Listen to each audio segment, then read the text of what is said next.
melody at this point. Part of the reason is because I didn't have the chord progression of the song, and I'm not going to go over the end of the song because it's literally just the Adventure Time song chord progression and melody, and I just added a bit of oomph to the melody.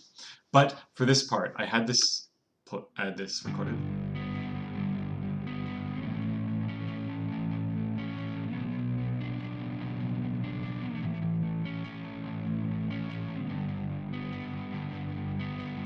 And then I screwed up, but this is the best part of the song that I got. So basically here. So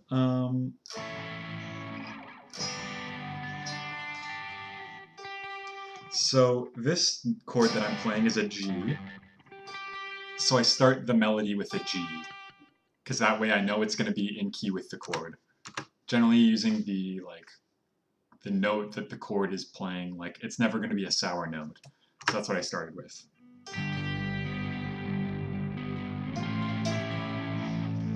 So because I wanted it to be lazy, it's not lazy if I do something like this.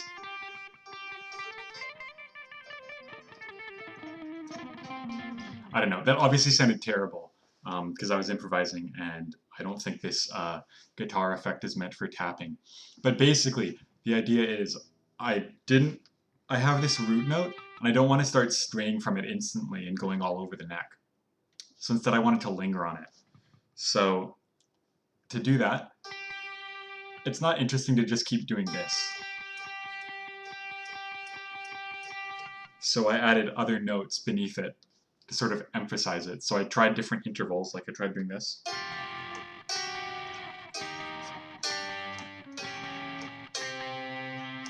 But by playing over the chord progression, I came up with this interval.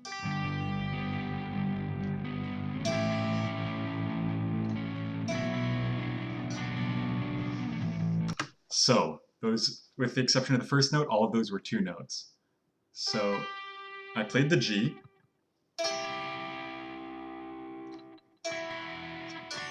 So I introduced like a sort of bass note, a counterpoint. The second time I played the G, and I don't know what this other note is I'm playing, but it's counterpoint. And then I move the G down one step, so it becomes an F sharp. So this is still in key, but you see, here it sounds kind of together, and then here it sounds like it's a bit falling a bit apart. This is happy, this is a bit sad. And then now that I've moved from G to F sharp, I still want to linger on that note now. I don't want to take that as an excuse to keep the melody going all over the place. So again, I just changed the counterpoint note, the bass quote-unquote sound. So again, it goes.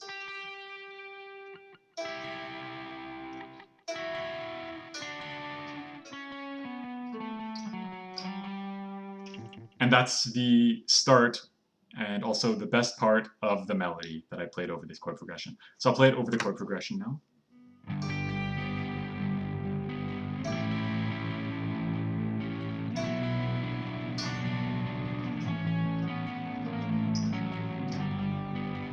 And now I'll play it once more correctly.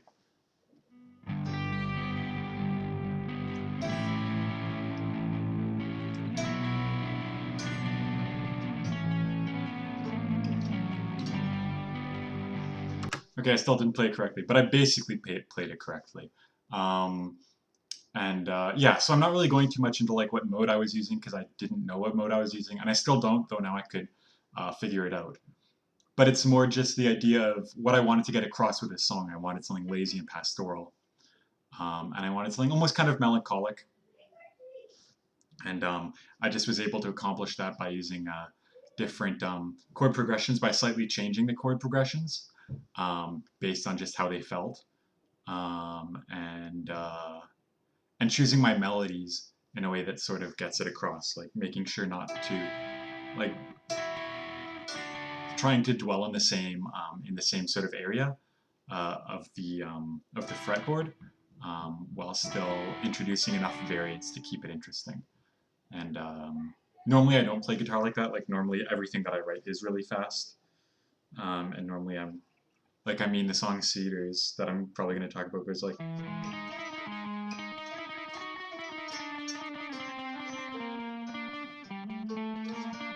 Once again, I played it a bit wrong, but basically I'm like all over the place.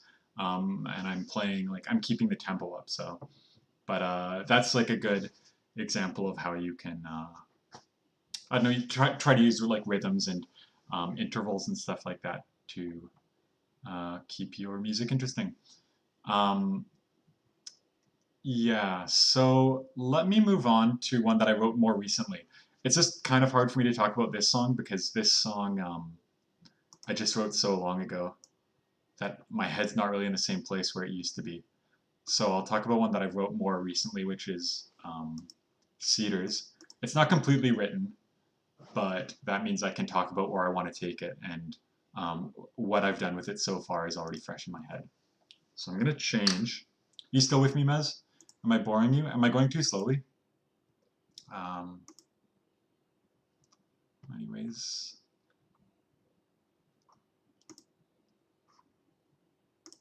Yeah, I'm probably boring you. Well, anyways. So this next one, it starts with a pretty basic chord progression. I'm not gonna record this because there's nothing. This isn't a backing track. This is the main.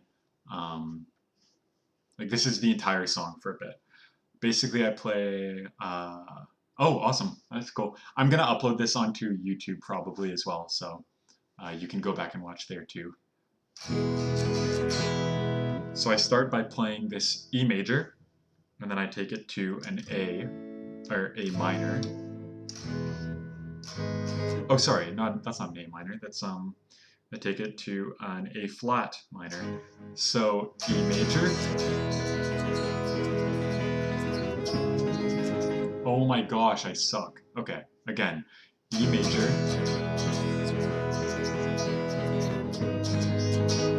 And then G minor.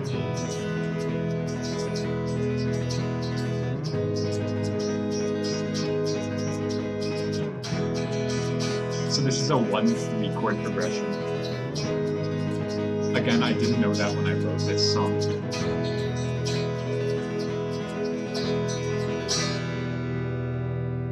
So what you can see is I repeat that chord progression 4 times, and I fade, when I actually recorded it, I fade in the first 2 repetitions so that it slowly just appears, because it's not supposed to be a really jarring or extreme chord progression.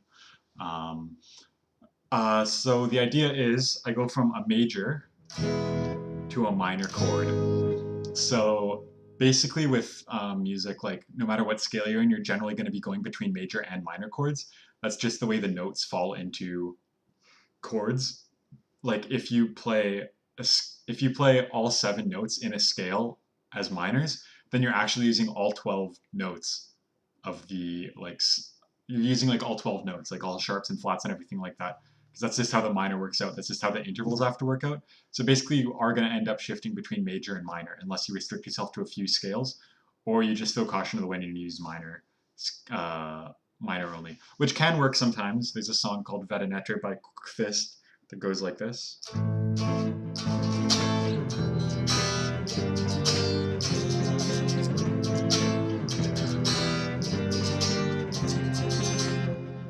It's really not uncommon, or rather common, to use entirely minor chords in black metal. But anyways, that's another story. Anyways, all I'm saying is I go between major and minor. And the idea is there's like a bit of interplay there. If I did something like this.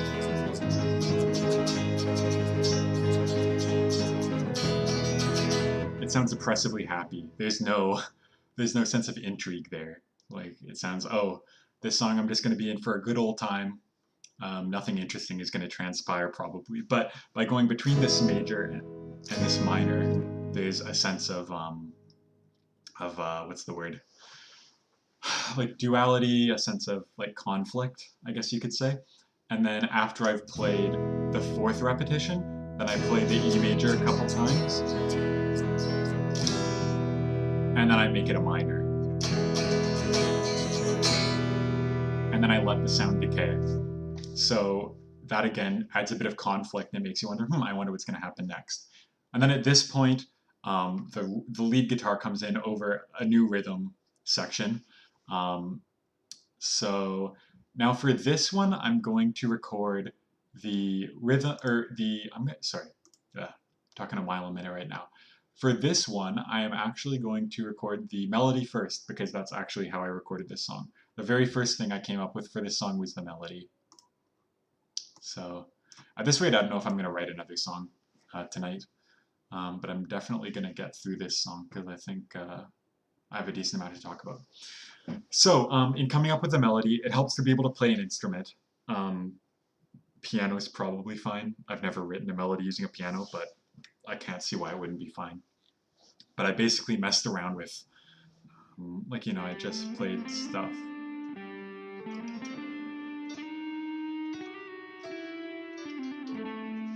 I just played random stuff like that. I didn't really have my mind set on any chords that I had to play or any scales or anything. I just played around with the fretboard until something sounded good. And the arpeggio that I came up with was this. And when I played that, I was like, oh man, that definitely sounds like it could be a song. Like this alone, that's like a better melody than a lot of people write. I'm not trying to talk myself up. I'm just trying to talk trash other artists. So from that, I sort of built it from there. Oops. So this one I didn't. I don't think I theory crafted as much as the Adventure Time one because this song isn't quite as high concept as that. But I just once I had this core of the melody, I wanted to expand upon it. So once again, I just kept messing around with it. But once you have that starting point that sounds really good, it's very easy to build off of it from there. Like if you have a really solid foundation, it's very easy to not screw up later down the line. So basically this is the melody I ended up coming up with.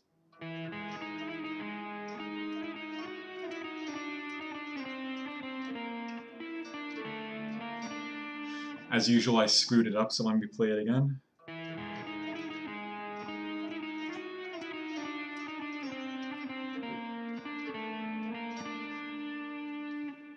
So there we go. It all generally stays around a pretty similar area. There is one point where I use an accidental, which is like I play a note that's not in the scale. I can show you right now. I haven't checked for certain that it's an accidental, but I'm like 90% sure that it's an accidental. And I wasn't thinking about this when I wrote it. I just thought it sounded good.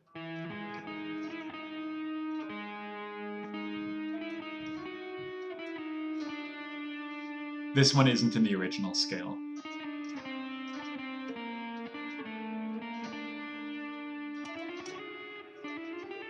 Okay, I screwed that up as well. But basically, if that wasn't the accidental, there's still one in there because I played 3. This might be the accidental. Oh no, that's not the accidental. I don't know. Actually, I might just change modes a bunch in this song. That would be pretty crazy that I did it by accident. Anyways, definitely not trying to talk myself up at all. It was pure luck. But anyways, what happened was just messing around with that original arpeggio that I thought sounded really nice, I ended up getting a full melody out of, which was this. You know what, I'm actually going to record this to play the rhythm track over.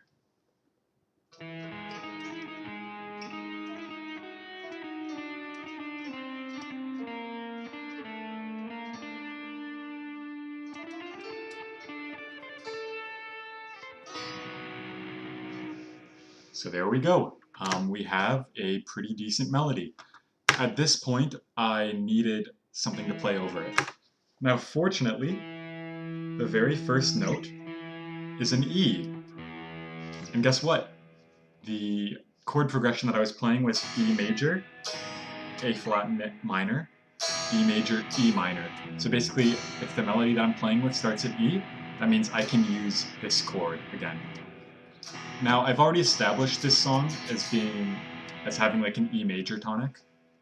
I'm pretty sure anyways. So even though I end that original chord progression with E minor, I go back to the E major for this. Because not only is that just sort of what makes sense from the opening chords I played, but it also fits with what I recorded here. So I'm going to play the chord progression over the melody I just wrote. Oops.